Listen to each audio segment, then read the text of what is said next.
చెప్పేది ఏంటంటే, మనం ఆయన పిల్లలు. మనం చూపించాల్సింది ఏంటో తెలుసా? ఈ కాదు, మనం చూపించాల్సింది ఏంటంటే, యేసు ప్రభు నడిచిన ఒక 3.5 సంవత్సరాల చిన్న జర్నీ ఉంటది. ఇంత డిస్టెన్స్ లో ఉంటది ఒక జర్నీ.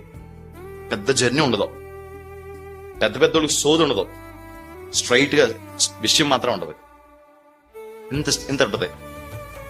దాన్ని విడగొడితే 2000 సంవత్సరాల నుంచి పూర్తి చేయలేపారు ఆ స్టోరీని చెప్పడం. ఆ 3.5 సంవత్సరాల స్టోరీని 2000 సంవత్సరాల నుంచి చెప్పుకుంటూ వస్తున్నారు. కానీ దానికి పూర్తి అవ్వలేదు. పూర్తి అయిపోయిందంటే సూచన ఏంటో తెలుసా? యేసు ప్రభు వచ్చేస్తాడని అర్థం. ఈ సువార్త సర్వలోకానికి ప్రకటించబడుతుంది.